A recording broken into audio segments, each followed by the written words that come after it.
Todavía recuerdo el sonido de la puerta de la sala de conferencias al cerrarse detrás de mí. Era uno de esos cierres suaves, con amortiguador, que apenas hace ruido. Pero ese día sonó como un portazo en mi cabeza. El CEO estaba sentado del otro lado de la mesa. Ni siquiera levantó la vista de su laptop cuando entré. Solo hizo un gesto vago con la mano hacia la silla frente a él, como quien señala dónde dejar un paquete. Siéntate, por favor. Me senté. Llevaba 8 años en esa empresa. 8 años como directora de proyectos en una constructora que se dedicaba principalmente a edificios comerciales y centros de distribución. Había entregado cada proyecto a tiempo. Algunos incluso por debajo del presupuesto estimado. Mis clientes me conocían por nombre. Los subcontratistas me llamaban directamente cuando había problemas porque sabían que yo resolvía. Y ahí estaba, frente a un hombre que apenas había cruzado 10 palabras conmigo en los últimos 6 meses. Mira, empezó, todavía sin mirarme. Este trimestre ha sido complicado para todos. Ya lo sabes. Los márgenes están ajustados. Algunos proyectos se retrasaron por problemas con proveedores. Las cosas no están como antes. Asentí. Lo sabía. Había estado en las trincheras gestionando esos retrasos. Había renegociado plazos con 3 clientes distintos. Había buscado proveedores alternativos a las 2 de la mañana cuando uno nos dejó tirados. Había dormido 4 horas diarias durante 2 meses para sacar adelante un centro de distribución que se estaba yendo al desastre. Pero lo habíamos salvado. Y lo entregamos solo con una semana de retraso, cuando el pronóstico era de 2 meses. Por eso hemos tenido que tomar decisiones difíciles, continuó. Decisiones que nos afectan a todos. Esto no es fácil para nadie. Sacó un sobre blanco del montón de papeles que tenía al lado. Lo deslizó hacia mí sin ceremonias. Tu bono de este trimestre. Lo abrí. Vi el número. $12.000. Me quedé mirando el papel. Esperaba 48.000. Ese era mi bono estándar por trimestre. Llevaba cobrando esa cantidad desde hacía 3 años, desde que me ascendieron a directora senior. Era parte de mi compensación anual. No era un regalo. Era lo que habíamos acordado. ¿12.000? Pregunté. Mi voz sonó extrañamente plana. Sí. Finalmente me miró. Como te digo, todos tenemos que hacer sacrificios. Todos. Esto es temporal. Cuando las cosas mejoren, volveremos a la normalidad. Todos tenemos que hacer sacrificios. Esas palabras se me quedaron grabadas. ¿Todos? Repetí. Todos, confirmó con tono serio, casi paternal. Créeme, yo también he tenido que apretar el cinturón. Me levanté. No dije nada más. Tomé el sobre, asentí y salí de ahí. Caminé directo a mi oficina. Cerré la puerta. Me senté frente a mi escritorio y me quedé mirando la pared durante no sé cuánto tiempo. No estaba enojada todavía. Estaba confundida. Dolida, quizá. Pero sobre todo confundida. 8 años. 8 años sin una sola queja formal. Sin un solo proyecto cancelado por mi culpa. Y ahora me recortaban el 75% de mi bono porque todos debemos hacer sacrificios. Asterisco y si llegaste hasta aquí, déjame pedirte un favor. Si esta historia te está resonando, dale like a este vídeo. En serio, me ayuda muchísimo a que más gente pueda verlo. Y si tienes alguna historia similar, déjamela en los comentarios.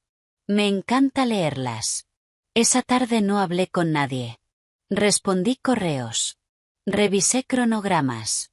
Hice mi trabajo como siempre. Pero en mi cabeza no dejaba de darle vueltas a esa frase. Todos debemos hacer sacrificios. 3 días después fue la reunión trimestral. Esas reuniones eran obligatorias para todos los directores y gerentes. Se hacían en el salón grande del 2º piso, con café malo y donas de la panadería barata de la esquina. El CEO siempre daba un discurso motivacional. Luego el director financiero mostraba unas diapositivas con números. Y todos asentíamos y volvíamos a nuestros escritorios. Pero ese día fue diferente. El director financiero estaba presentando los resultados del trimestre. Hablaba de ingresos, de gastos operativos, de márgenes. Yo estaba sentada en mi lugar de siempre, al fondo, medio desconectada. Hasta que apareció una diapositiva que decía compensación ejecutiva trimestre 4. Me enderecé en la silla. Ahí estaba. Negro sobre blanco. El CEO había cobrado su bono completo, $380.000. El vicepresidente de operaciones, $210.000. El vicepresidente de desarrollo, $190.000. El vicepresidente financiero, $180.000. Todos. Completos. Miré alrededor. Nadie más parecía sorprendido. Algunos tomaban notas. Otros revisaban sus teléfonos. Era información pública dentro de la empresa, después de todo. Siempre lo había sido. Pero nunca me había importado. Nunca me había parecido relevante. Hasta ese momento. Todos debemos hacer sacrificios. Sentí algo frío recorrerme la espalda. No era enojo todavía. Era algo peor. Era claridad. Una claridad brutal y cristalina. Él no había hecho ningún sacrificio. Ninguno de ellos lo había hecho. Solo yo. Solo los directores de proyecto. Solo la gente que en realidad hacía que las cosas funcionaran. Volví a mi oficina después de la reunión. Cerré la puerta otra vez. Y esta vez, sí. Esta vez me enojé. Déjame explicarte algo sobre mi trabajo. Algo que muy poca gente entiende.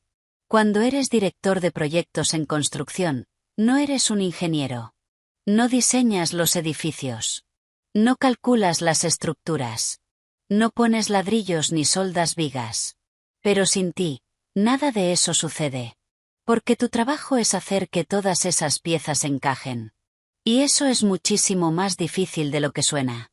Un proyecto de construcción promedio involucra entre 15 y 30 empresas diferentes. Tienes al cliente, que quiere su edificio terminado ayer.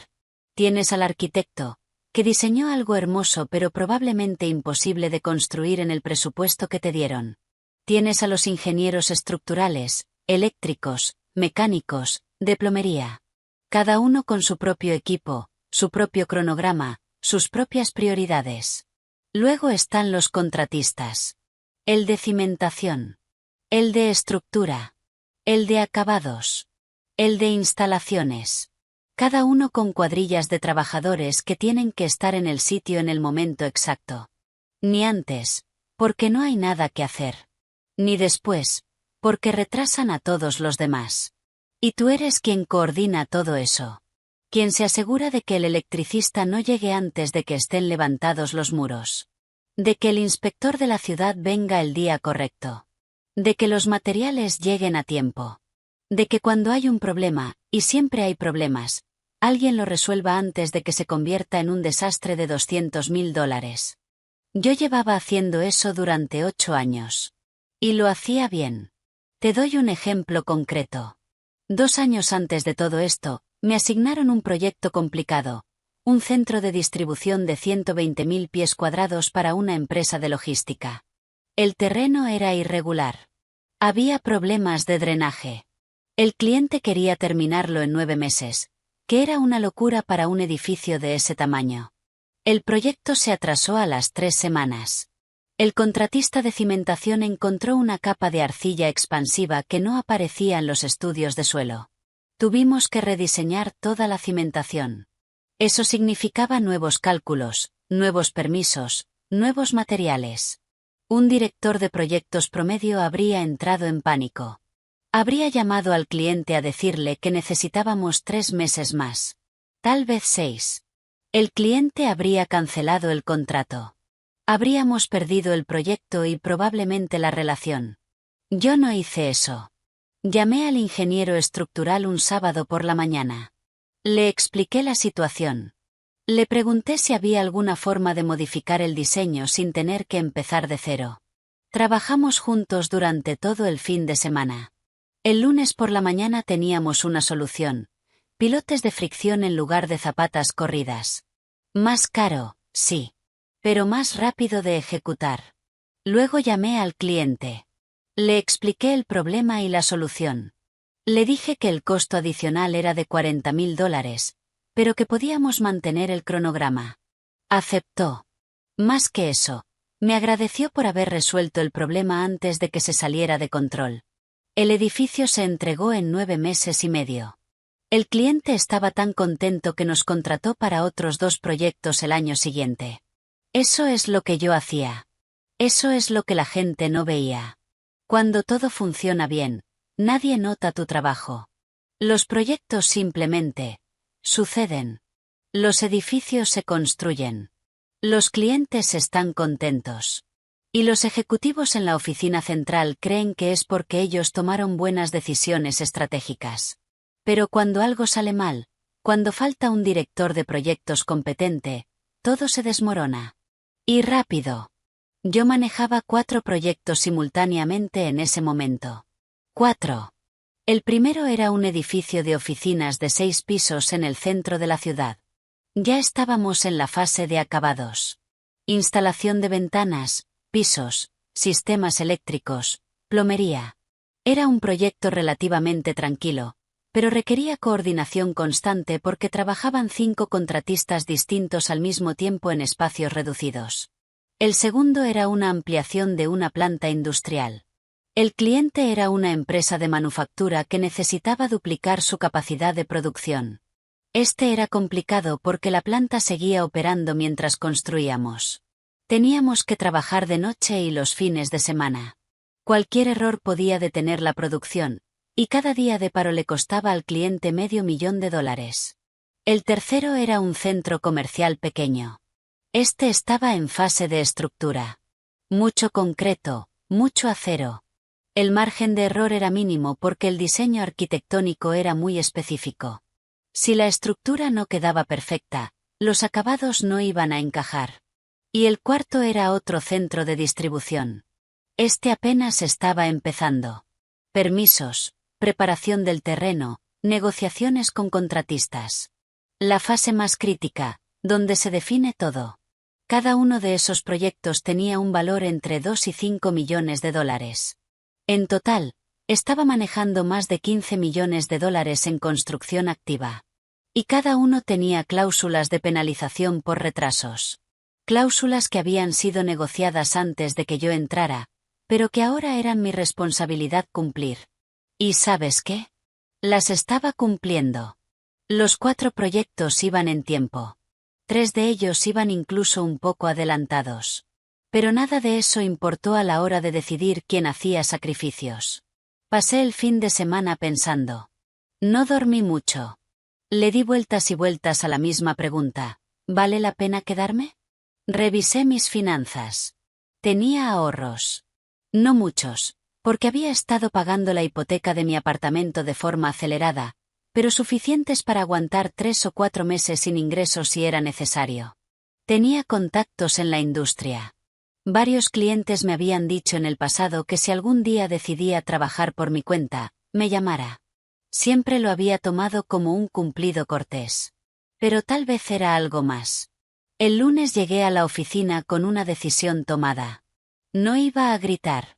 No iba a hacer una escena.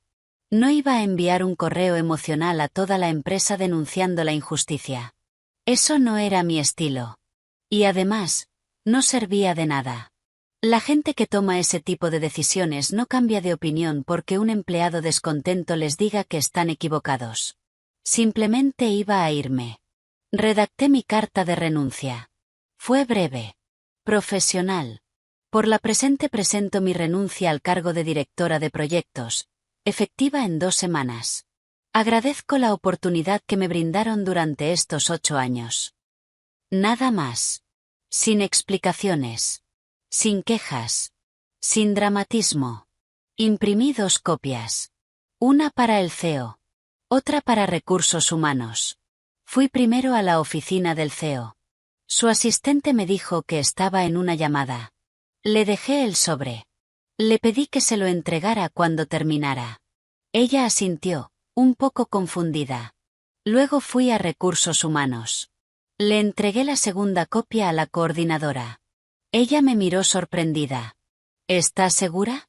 Preguntó. Completamente. ¿Hay algo que podamos hacer? ¿Algo que quieras discutir? No. Gracias. Volví a mi oficina. Y entonces hice algo que, honestamente, no había planeado con tanta precisión. Empecé a documentar. Verás, durante 8 años había acumulado información. Muchísima información. Cronogramas detallados.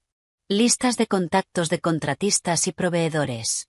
Correos con negociaciones de precios.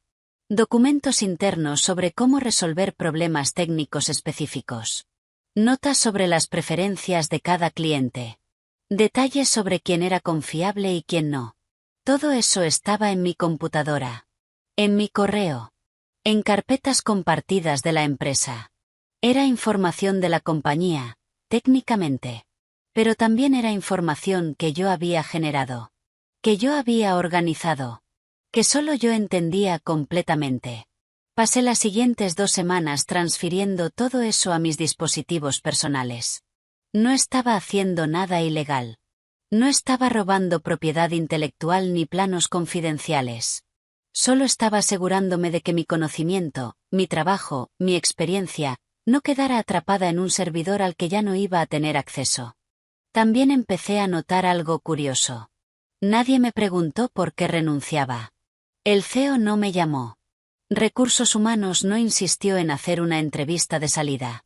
Fue como si mi partida fuera irrelevante. Eso me dolió más de lo que esperaba. Pero también me confirmó que estaba tomando la decisión correcta. Durante esas 2 semanas seguí haciendo mi trabajo.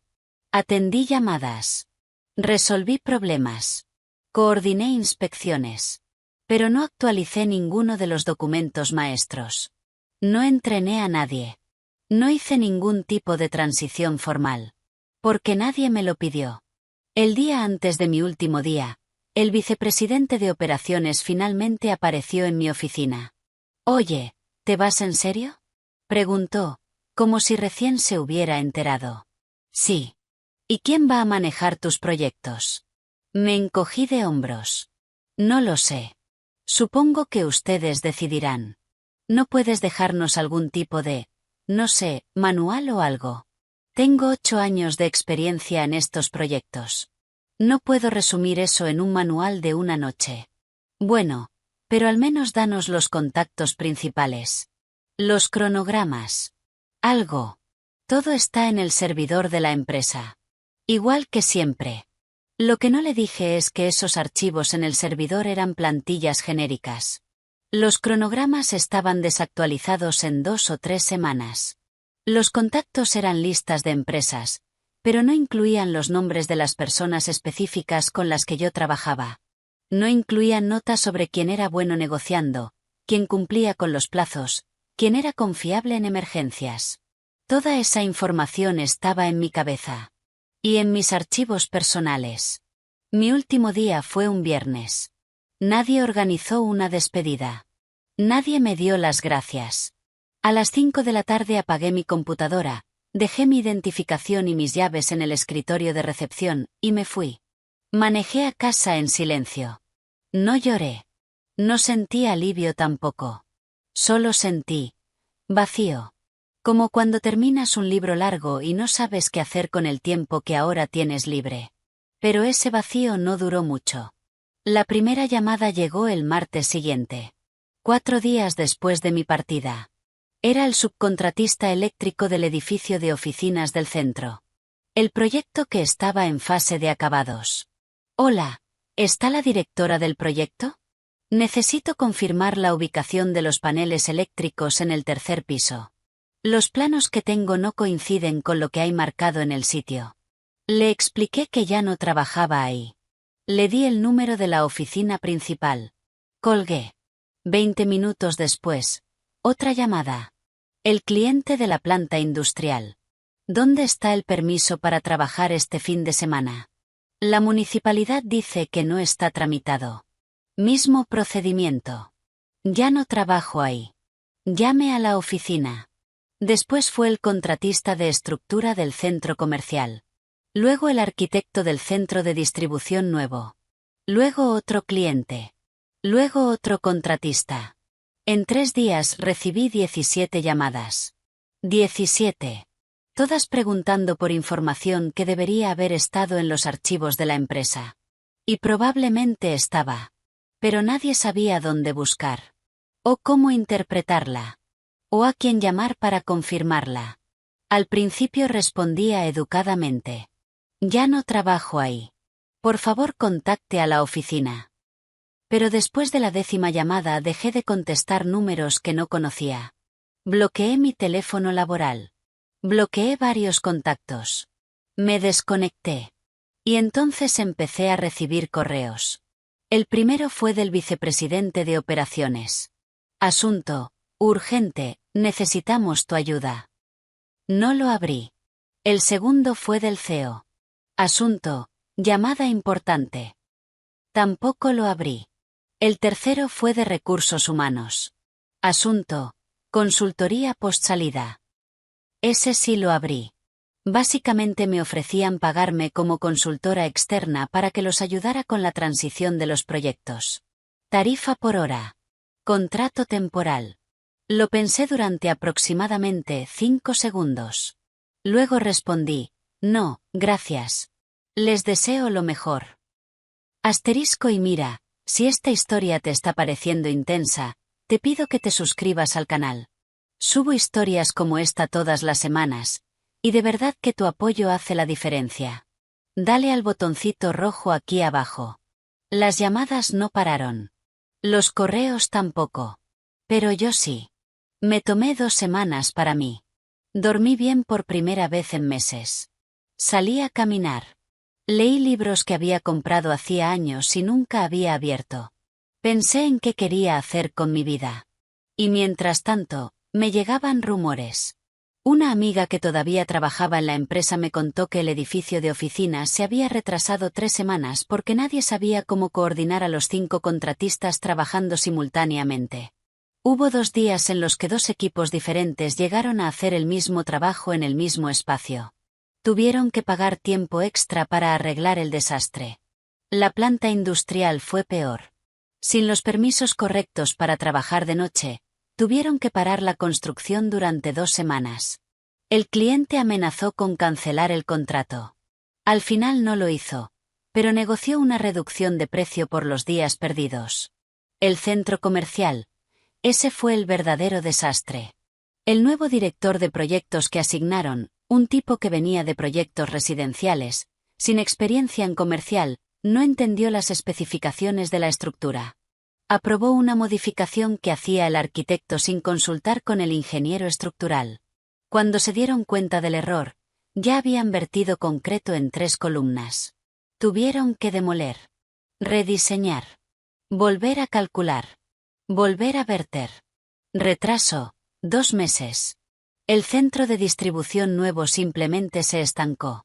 El cliente perdió la paciencia y contrató a otra constructora. Proyecto cancelado. Yo me enteré de todo esto de forma indirecta. Por amigos. Por contactos en la industria. Por clientes que me llamaban para preguntarme si estaba disponible para otros trabajos. Y sí. Estaba disponible. Un mes después de irme, abrí mi propia consultora de gestión de proyectos. Nada grande. Solo yo. Una oficina pequeña en casa. Un sitio web sencillo. Tarjetas de presentación. Mi primer cliente fue la empresa de logística del centro de distribución que había completado 2 años antes. El mismo que salvé del desastre de cimentación. Me llamaron directamente. Escuchamos que te fuiste. ¿Estás tomando proyectos? Sí. Perfecto. Tenemos una ampliación planeada. ¿Puedes manejarlo? Firmé el contrato una semana después. $200.000 de honorarios por un proyecto de 8 meses. No era un bono trimestral. Era un ingreso real. Predecible. Mío. El segundo cliente fue el dueño de la planta industrial. Me contactó 2 meses después de irme. Mira, la constructora que teníamos no está funcionando. Los tiempos se están yendo a la basura. ¿Puedes ayudarnos a terminar esto? Le dije que sí. pero como consultora independiente, no como empleada de mi antigua empresa. Aceptó. El tercer cliente fue uno nuevo. Una cadena de restaurantes que quería construir 5 locales nuevos. Me encontraron por recomendación de un arquitecto con el que había trabajado antes. En 3 meses tenía más trabajo del que podía manejar sola. Mientras tanto, mi antigua empresa seguía llamando. Primero me ofrecieron volver. Mismo puesto. Mismo salario. Borrón y cuenta nueva. Dije que no. Luego me ofrecieron un aumento. 10% más de salario base. Bonos garantizados. Dije que no. Finalmente, el CEO me llamó personalmente. Fue una conversación incómoda. Me dijo que habían subestimado mi valor. Que cometieron un error. Que querían rectificar la situación. Le agradecí. Le dije que apreciaba el reconocimiento. Pero que ya había seguido adelante. Colgó sin decir nada más. 2 meses después, me enteré de que la empresa había recibido penalizaciones contractuales por casi $340.000. La mayoría venían de los proyectos que yo manejaba. Retrasos combinados de 5 meses entre 2 proyectos. Incumplimiento de cláusulas de tiempo. Pagos reducidos por parte de clientes insatisfechos. $340.000. Casi el bono completo del CEO. No sentí alegría cuando me enteré. En serio. No hubo un momento de te lo merecías o karma instantáneo. Sentí tristeza, más bien. Porque esos proyectos eran buenos. Los clientes eran buena gente. Los trabajadores en las obras no tenían la culpa de nada. Pero también sentí algo parecido a la paz. Porque confirmaba algo que yo ya sabía. Mi trabajo importaba. Siempre importó.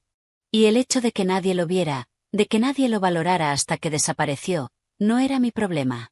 Era el de ellos. Hoy, 2 años después, tengo 4 empleados. 2 son directores de proyecto junior que entreté personalmente. Uno es un coordinador administrativo. Y uno es un estimador de costos. Ya no es solo yo trabajando desde casa. Tenemos una oficina pequeña pero real. Con nuestro nombre en la puerta. Con plantas que alguien tiene que acordarse de regar los viernes. Con una cafetera que funciona mejor que la de mi antigua empresa. Manejo entre 6 y 8 proyectos al año. No tantos como antes, pero son míos. Yo elijo con quién trabajar. Yo establezco los términos. Y si un cliente no me respeta o no valora mi trabajo, simplemente no renuevo el contrato. Así de simple. El año pasado gané más de lo que ganaba en mi antiguo trabajo. El doble, de hecho. Y este año va camino a ser todavía mejor. Pero ¿sabes qué es lo mejor? No es el dinero. Es dormir tranquila. Es saber que si hago bien mi trabajo, el beneficio es mío. No de un CEO que cobra 380.000 mientras me dice que todos debemos hacer sacrificios. Es mío. ¿Volvería? Me lo han preguntado varias veces. La respuesta es no. Nunca. Ni por el doble de salario. Porque aprendí algo importante en todo esto. Aprendí que hay empresas que valoran a su gente. Y hay empresas que solo valoran los números en una hoja de cálculo. Y cuando trabajas para el segundo tipo, no importa cuánto te esfuerces. Nunca va a ser suficiente.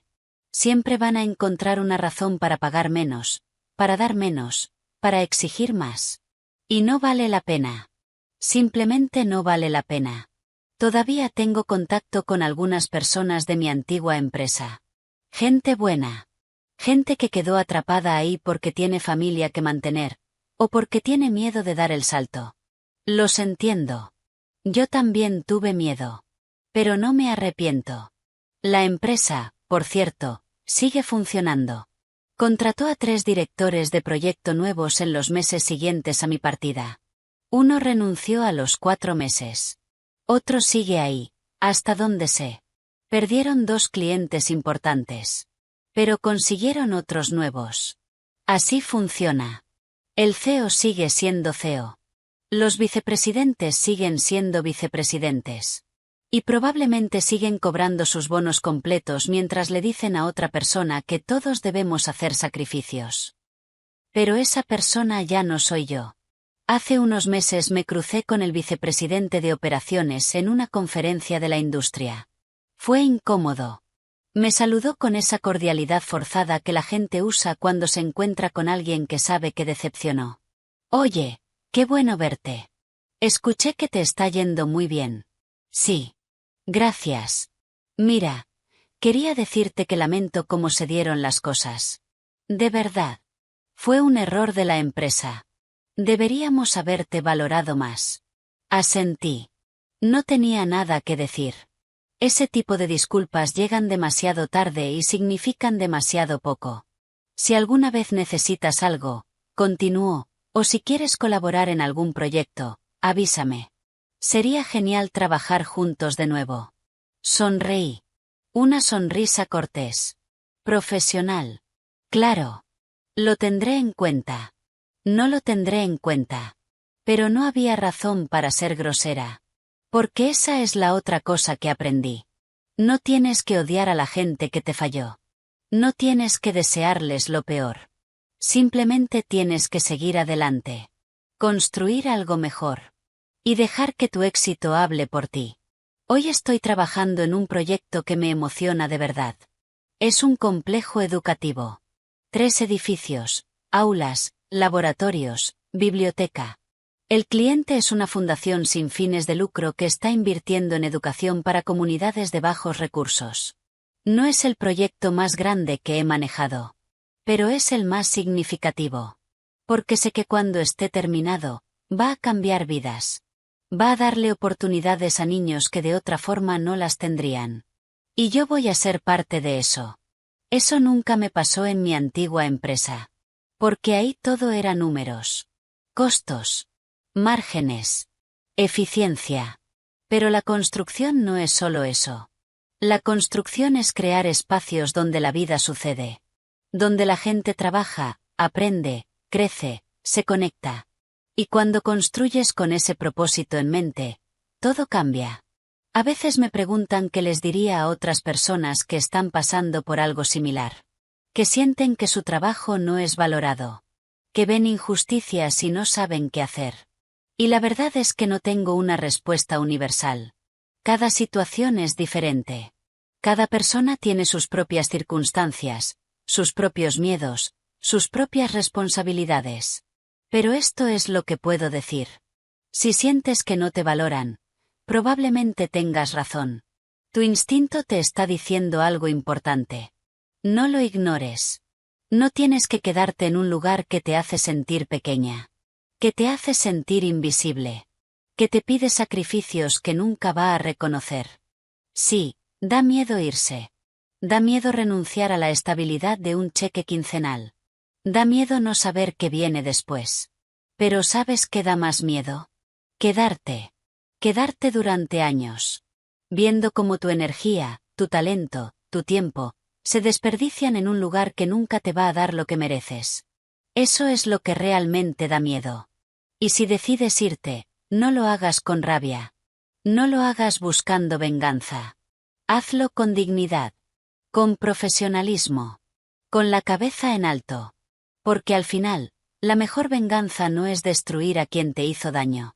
Es construir algo tan bueno, tan sólido, tan tuyo, que ya no importa lo que ellos piensen. Asterisco y antes de irme, te quiero pedir una última cosa. Si esta historia te movió algo, si te identificaste con ella o si conoces a alguien que necesita escucharla, compártela. Déjame un comentario contándome qué te pareció. Dale like. Suscríbete para más historias como esta. Tu apoyo hace posible que siga haciendo estos vídeos. En serio. Cada vez que veo mi oficina, con mi nombre en la puerta, con mis empleados trabajando en sus escritorios, con proyectos que elegí, con clientes que me respetan, cada vez que veo eso, sé que tomé la decisión correcta. No fue fácil. No fue rápido. Y definitivamente no fue perfecto. Pero fue mío. Y eso hace toda la diferencia.